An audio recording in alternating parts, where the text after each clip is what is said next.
Joliba FM, votre nouvelle radio urbaine.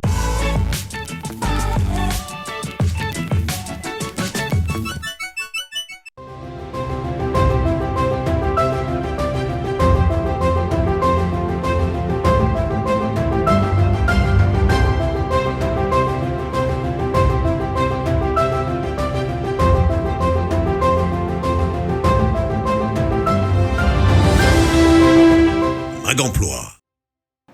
Bonjour à tous, bienvenue à ce premier numéro de Mag-Emploi, votre émission sur l'emploi au Mali. Je suis Kamissa Traoré, à mes côtés Sandrine Okou, ma co-animatrice, et M. Sidi Yatara, directeur des ressources humaines de SAR Emploi. Nous avons également M. Smaïla Doumia, qui est diplômé en gestion des ressources humaines. Soyez les bienvenus sur ce plateau. Merci. Le thème d'aujourd'hui va porter sur l'impact de la crise sanitaire sur le recrutement au Mali. Dans cette émission, nous allons parler de 4 rubriques. La première, c'est la discussion avec notre invité expert du jour, M. Sidi Yatara. Ensuite, nous aurons la question de la semaine adressée à M. Yatara, posée par un candidat en ligne diplômé en comptabilité, M. Moustapha Kone. Nous aurons également comme troisième rubrique le débat du jour qui se fera avec nos deux invités sur le plateau. Et pour finir, nous donnerons quelques astuces pour réussir votre CV. Sans plus tarder, je vais passer la parole à Sandrine qui va commencer le débat avec notre invité. Bonjour Monsieur Yatara. Bonjour Sandrine. J'espère que vous allez bien. Bon, ça va. Donc, nous sommes très heureux de vous accueillir sur notre plateau. Nous rappelons, vous êtes le directeur des ressources humaines de SAR Emploi. Pouvez-nous dire exactement ce que vous faites à SAR Emploi? Bon, SAR Emploi, c'est dans l'imaginaire populaire, c'est un cabinet. Comme si nous, c'est une structure d'un groupe qui s'appelle le SAR Group, donc qui compte une vingtaine de sociétés. Mais la partie emploi, dont je m'occupe, surtout je suis le directeur des ressources humaines. Donc nous nous occupons essentiellement du placement, de la mise à disposition de personnel pour les entreprises. Nous sommes beaucoup dans les mines. Donc beaucoup de gens imaginent parfois que nous sommes dans les mines, mais nous sommes très diversifiés en fait, aussi bien dans les finances, dans l'agro-industrie. Voilà, donc on fait le recrutement, la mise à disposition, la gestion du personnel. En gros, nous nous occupons de la fonction RH. Voilà. Ok, merci pour votre présentation. Donc, vous venez même de le dire vous-même, vous êtes le directeur de ressources, donc vous êtes au cœur même du recrutement. Selon vous aujourd'hui, comment se porte le marché de l'emploi au Mali? Le marché de l'emploi a été très chahuté, pour ne pas dire très impacté. Parce que je pense que tout de suite les gens pensent tous à la crise sanitaire d'abord, mais ce n'est pas que ça. Parce que bien avant ça, nous sommes déjà dans une vraie crise profonde au Mali ici. C'est l'activité économique même en général qui avait été très ébranlée par les différentes crises, les crises multiformes depuis quelques années. Donc on peut dire vraiment que le marché va mal, même si nous espérons une reprise rapide. Ok. Comment est-ce que la crise sanitaire a impacté aujourd'hui le marché de l'emploi? Et comment est-ce que ces jeunes en quête d'emploi peuvent s'adapter? Quelles méthodes ils peuvent utiliser aujourd'hui pour chercher l'emploi? Bon, vous savez, comme toute difficulté, généralement, on demande toujours de voir aussi, d'essayer de transformer cela en opportunité. Donc c'est ça. Parce que pour ce qui concerne les métiers, la crise a permis de développer d'autres méthodes. Nous-mêmes aujourd'hui, parce que vous savez déjà, il fut un moment où on n'avait même pas le droit d'être ensemble. Il y avait la distanciation sociale. Oui. Donc, mais nous n'avons pas cessé de recruter. Parce qu'il fallait quand même trouver d'autres méthodes. Et c'est là à développer d'autres types de profils, notamment dans les nouvelles technologies. Donc, il fallait maintenant créer des méthodes de recrutement basées essentiellement sur la digitalisation. Voilà, donc, mais aussi, il y a beaucoup de postes comme les finances, aussi qui ont dû développer de nouvelles méthodes, notamment dans la sécurisation. Bon, au Mali, nous ne sommes pas il n'y a pas eu beaucoup, je pense que le confinement a duré à peu près, voilà, même pas de confinement, on parlait plus de, peut-être, je pense qu'il y a eu 15 jours à 3 semaines où les endroits étaient fermés. Voilà. Mais dans certains pays, il fallait vraiment réfléchir sur la durée. Donc, ce qui a fait que le télétravail a été développé. Voilà. Mais bon, pour ce qui concerne le recrutement proprement dit, nous avons essentiellement focalisé notre travail sur les techniques d'entretien à distance, notamment avec le téléphone, et notamment avec les entretiens à distance aussi avec la visioconférence, avec voilà. Donc c'est vraiment ces méthodes-là. Il y a beaucoup d'outils qui ont été vraiment développés. Aujourd'hui, il y a des plateformes qui sont complètement dédiées à cela. Ce qui fait que bon, le recrutement, comme on le faisait il y a quelques années, je pense que ça va complètement être bouleversé. Nous allons passer vraiment à une nouvelle ère en fait, après cette crise. Ok, merci beaucoup, M. Yatta, pour votre intervention. Donc, sans plus tarder, nous allons passer à la question de la semaine.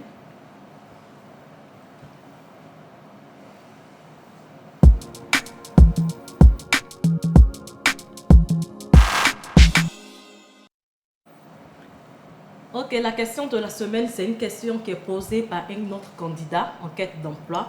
Donc aujourd'hui, nous avons la question de Moustapha Kone qui dit « J'ai postulé à plus d'une vingtaine d'offres d'emploi et je n'ai reçu aucune réponse d'entre elles. Que dois-je faire pour pallier à cette difficulté-là » D'abord, pour ne pas décourager, je pense, Moustapha, vous avez dit, oui. Vingtaine d'offres, pour nous, c'est pas énorme. Hein. C'est énorme. Oui, peut-être pour un demandeur d'emploi, oui. pour quelqu'un qui est à la recherche. Oui. Parce que quand on se place dans ce processus, il y a vraiment beaucoup de travail à faire en amont. Voilà, c'est ce que nous appelons concevoir sa recherche d'emploi. C'est vraiment du travail à temps plein. Oui. C'est comme son travail. Parce qu'il faut se préparer, d'abord se mettre à disposition les outils. Oui. Et une fois que les outils, on a terminé avec les outils, il y a les techniques de recherche d'emploi. Et malheureusement, nos écoles ne forment pas dans ce domaine.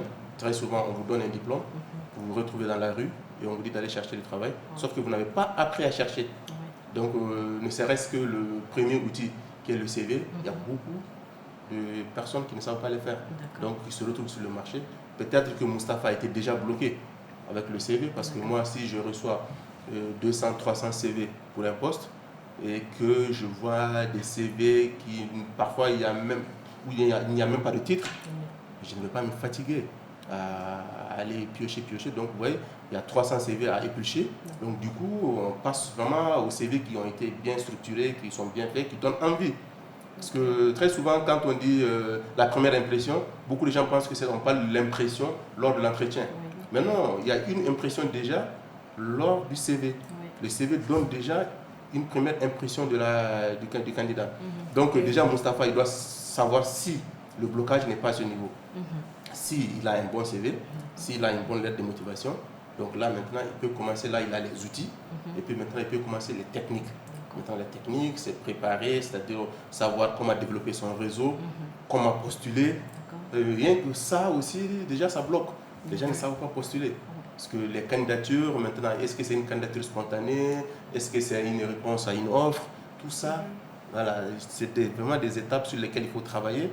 Donc, comme je l'ai dit dès le départ, c'est vraiment du travail à temps plein. Donc, il faut s'y mettre, il faut mettre les chances de son côté. Et beaucoup de gens ont des bagages, mais comme le disait l'autre, une chose est d'avoir des bagages, mais une autre est de savoir où les poser. Voilà, vous avez des bagages, vous ne savez pas où les poser, vous n'allez pas aller loin. Donc, vraiment... Donc quand il finit tout ça, il postule et 20 sincèrement c'est pas énorme. Parce que nous, parfois comme on l'a dit pour 12 postes par exemple, moi dans le mois je peux recevoir à peu près de 280 à 300 CV. Je pulche sur ces 280 à 300. Je retiens peut-être 90 pour déjà faire les premiers entretiens téléphoniques, les premières enquêtes. Ça, ce n'est même pas encore l'entrevue. Hein. C'est uniquement les renseignements que je cherche sur les personnes. Et de là, je trie et je tombe à 30. Et je décide maintenant de voir les 30. Et là, sur les 30 maintenant, c'est dans ces 30-là que je vais faire ma première... choisir, faire mes entretiens et pour pouvoir tomber à 12. Ouais, donc postuler 20 fois, surtout que si peut-être les 10 ou les 15 sont mal faits, ben, je pense que c'est pas énorme. C'est pas énorme, ça rentre dans la bonne fourchette, mais il faut quand même être sûr d'avoir toutes les chances de son côté, d'avoir les armes et les techniques qu'il faut. Merci beaucoup, M. Yatara, pour toutes ces réponses. J'espère aideront M. Moustapha Koné à avoir l'emploi qu'il recherche. Merci, Kamisa. Ok, merci. À présent, nous allons commencer avec les débats du jour avec notre chercheur d'emploi présent sur le plateau.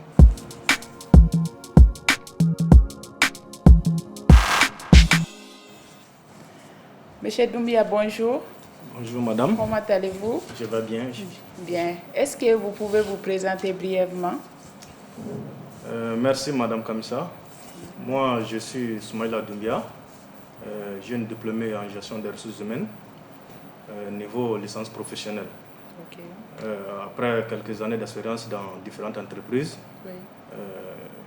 aujourd'hui j'ai fait la coiffure en attendant d'autres emplois. Merci. D'accord, merci. Cela fait combien de temps que vous êtes en quête d'emploi et quelle démarche suivez-vous pour votre recherche d'emploi? Bon, cela fait à peu près, je dirais, depuis décembre 2020 que je suis à la recherche d'emploi. Voilà. Et revenons maintenant à votre deuxième question, les difficultés à rencontrer dans la recherche des emplois. Je dirais que dans la recherche d'emploi, la majeure difficulté que je rencontre, c'est l'expérience, le nombre d'expériences.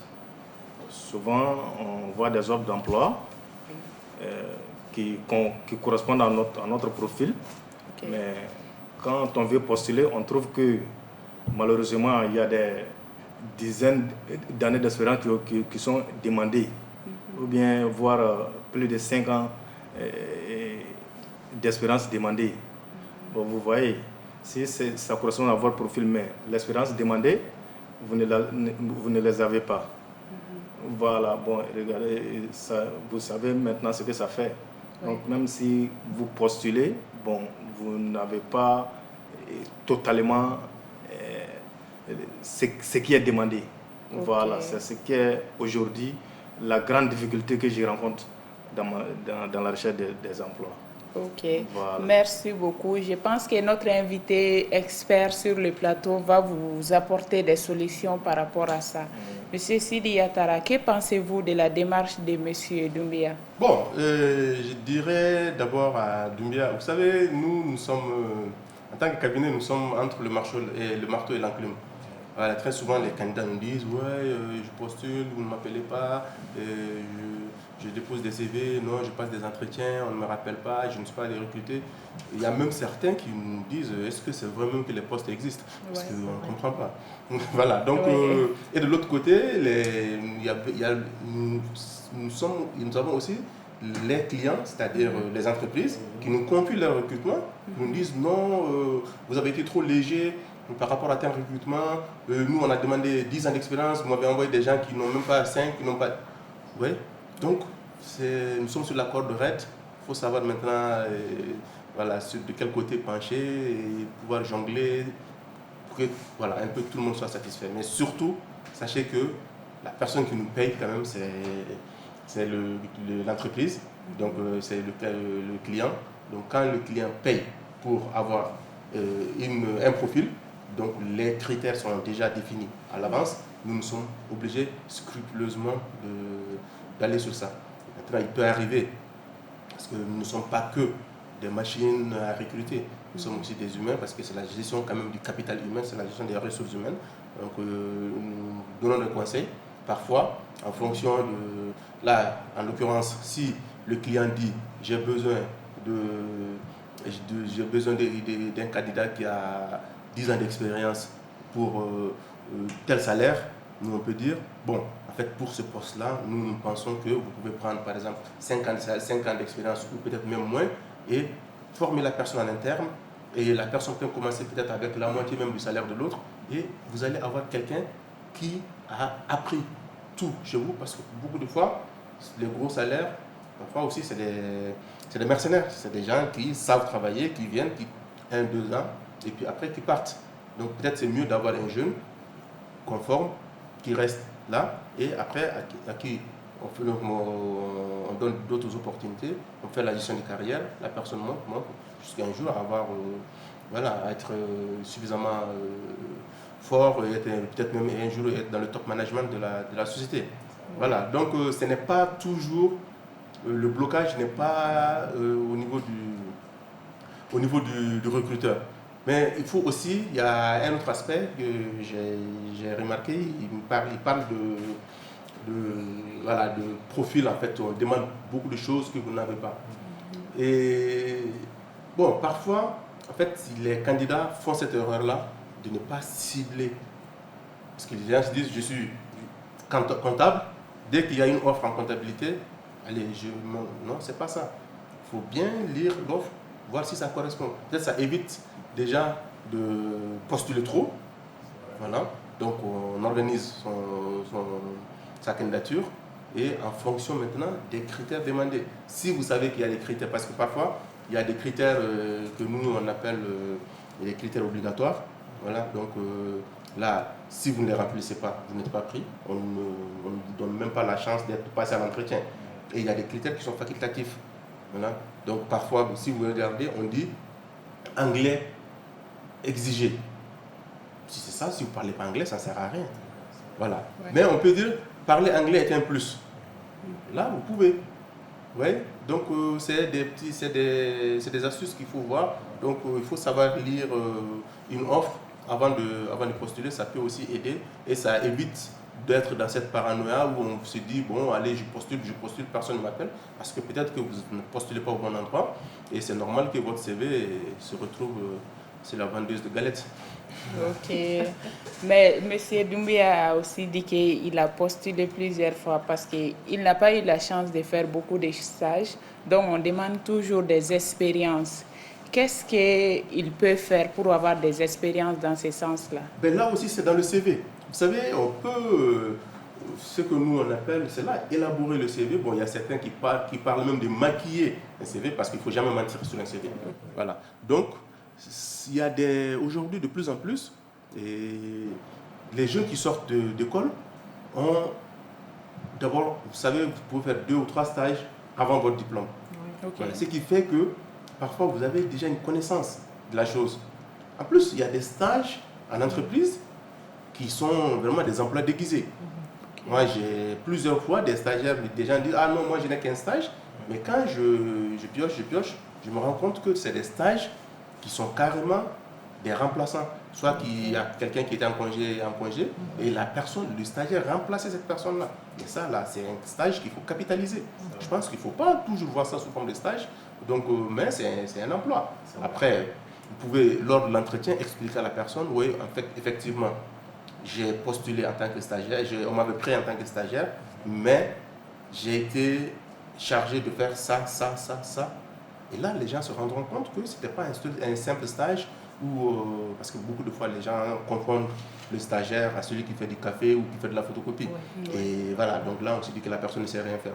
Mais si c'est un stage valorisant où vous avez vraiment travaillé, on vous a confié des missions, capitalisez-les sous forme d'expérience.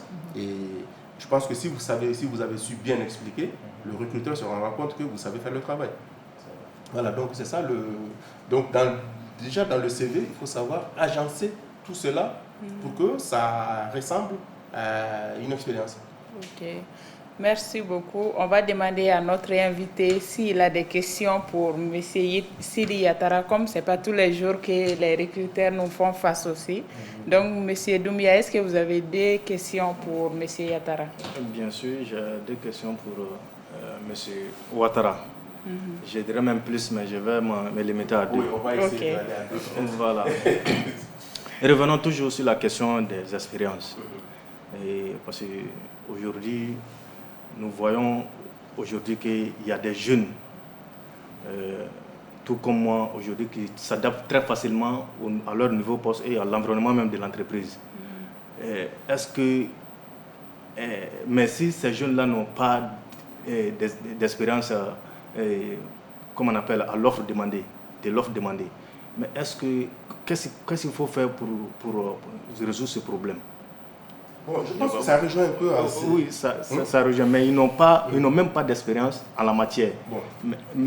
Parce que vous avez pris l'exemple, quand vos clients demandent 10 ans d'expérience, par exemple, si quelqu'un qui a 5 ans d'expérience en la matière, donc vous pouvez négocier avec votre client.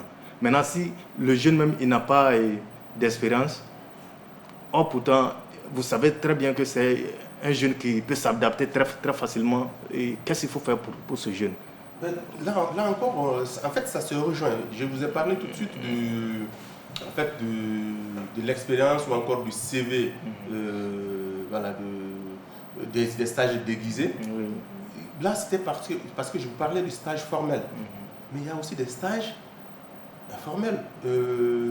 Là même, vous avez un emploi informel. Vous m'avez parlé vous faites de la coiffure. Oui. Vous faites de la coiffure, oui. Ça veut dire que vous devez déjà savoir accueillir un client. C'est vrai.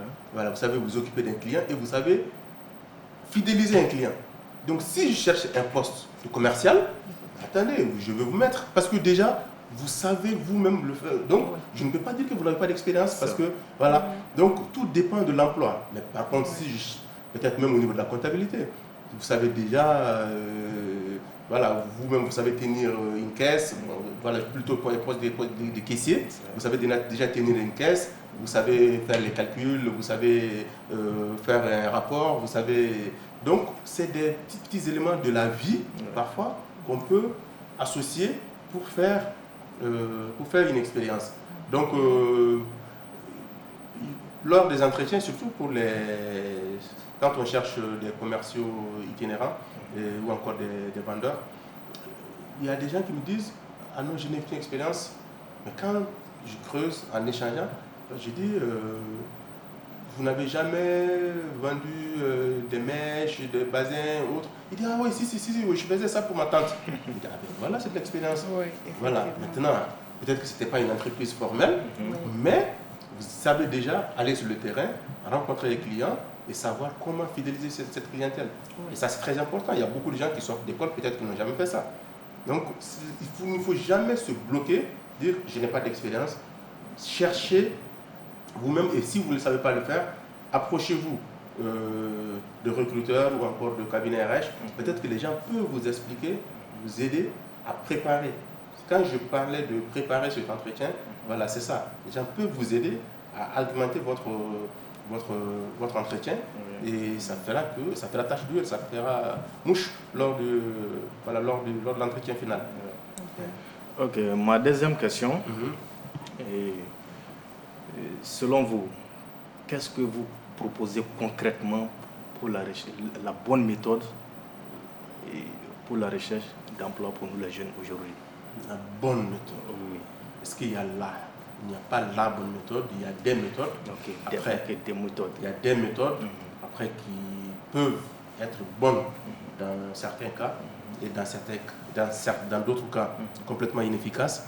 Donc, il faut vraiment essayer d'adapter en fonction de votre profil et en fonction du poste. Voilà. Donc, je l'ai dit tout de suite, je parle des candidatures spontanées. Il y a des postes où pratiquement la candidature spontanée n'arrive même pas. Voilà. Donc, et je vous ai parlé quand je parlais des candidatures aussi, du réseau.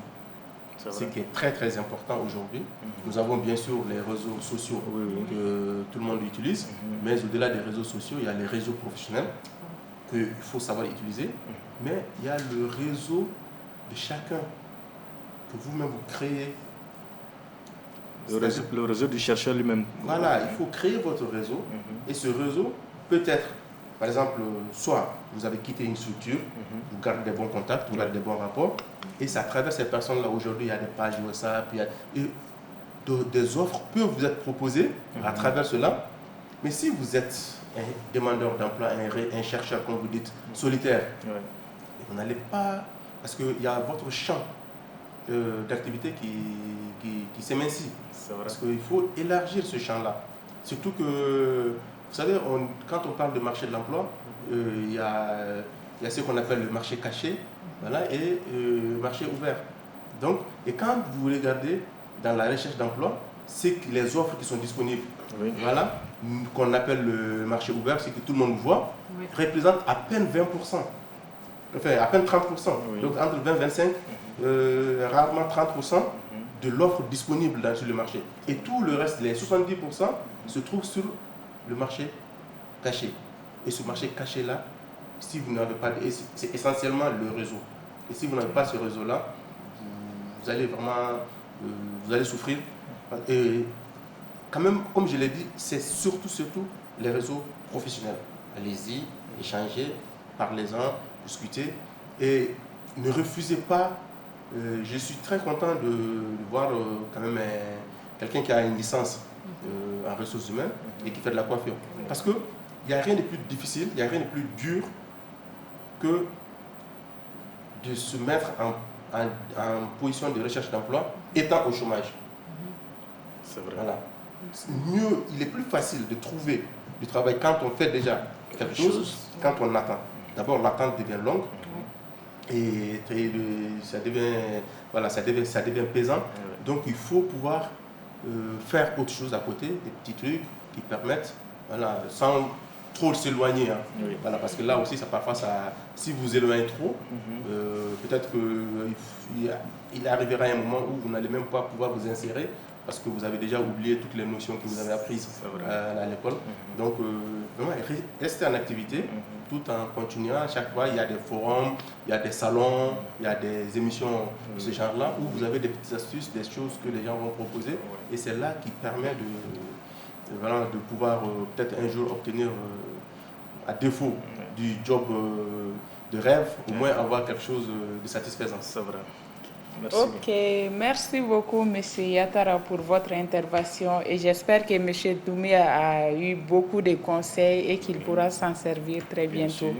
Maintenant, nous allons passer à la rubrique suivante, ce sont nos astuces. Donc Sandrine va vous parler de ça.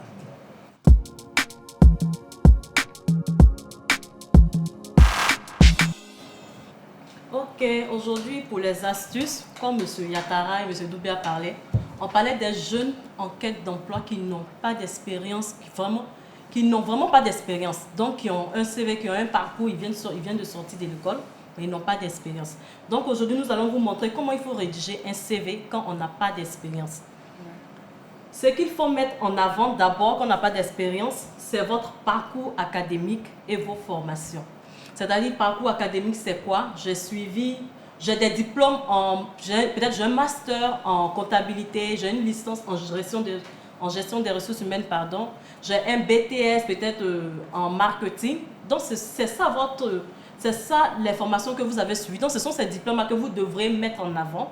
Ensuite, les autres formations, nous parlons d'une formation, peut-être que vous avez suivi une formation en informatique ou bien une formation en anglais, toute autre formation que vous avez suivie qui est carrément différente de la formation initiale.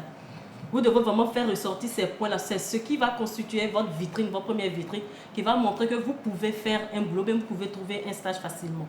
Il faut ensuite mettre l'accent sur vos compétences et les qualités personnelles que vous avez. Tout à l'heure, M. Doumbia disait qu'il savait faire la coiffure. Pourtant, il a une licence en gestion des ressources humaines. Donc, c'est-à-dire qu'il a une compétence quand même en coiffure. Il a appris à faire, il sait le faire. Donc, si vous avez ce genre de compétences, vous pouvez aussi les mettre en avant pour faciliter aussi votre recherche d'emploi. Vos qualités personnelles, ce sont les qualités que vous avez. Ne mettez pas les qualités que vous voyez la plupart du temps. J'ai vu un CV, bon, comme les gens, ils ont mis rigoureux, ils ont mis méthodique. Moi aussi, je vais mettre les mêmes qualités. Non, ce sont vos qualités à vous. On ne copie pas les qualités de l'un pour mettre sur son CV. Il faut vos qualités, il faut vous connaître vous-même d'abord pour pouvoir aussi faire ressortir vos qualités. Donc, c'est vos qualités que vous devrez mettre sur votre CV. Ensuite, il faut faire aussi ressortir les compétences acquises lors des stages ou des projets que vous avez effectués. On parle aussi de ceux qui ont déjà effectué des stages, c'est-à-dire qui ont quand même un peu d'expérience. Ils ont fait peut-être 1 ou 2 stages en passant. Donc, ces stages-là, vous pouvez les énumérer et vous devrez aussi vraiment détailler les tâches que vous avez faites durant ces stages-là. C'est très important. Souvent, on peut mettre, j'étais stagiaire en marketing, mais on ne détache pas les tâches. c'est important de détailler les tâches qu'on fait durant les stages. Pour ceux qui n'ont pas fait de stage, mais qui ont quand même participé à des projets lors de leurs différentes formations, vous devez faire ressortir ces projets-là. Peut-être que j'ai fait une étude sur quelque chose, j'ai participé à une étude technique quelque part avec des amis en classe. Tout ça, ce sont des choses qui peuvent vous faciliter votre stage, mais votre recherche d'emploi. Donc, vous devrez faire ressortir tous ces points-là. Donc, aujourd'hui, ce sont ces quelques astuces que nous voulons vous donner. Donc, merci Kamissa. Ok, merci beaucoup Sandrine pour ces différentes astuces qui sûrement vont aider les jeunes à mieux rédiger leur CV. Nous sommes à la fin de cette émission. Merci beaucoup à M. Yatara, notre invité expert du jour. Nous sommes très heureux d'avoir échangé avec vous et nous espérons vous revoir très prochainement pour un autre sujet sur l'emploi. Merci beaucoup à M. Doumia également d'avoir effectué les déplacements et bonne suite des programmes sur Joliba TV News.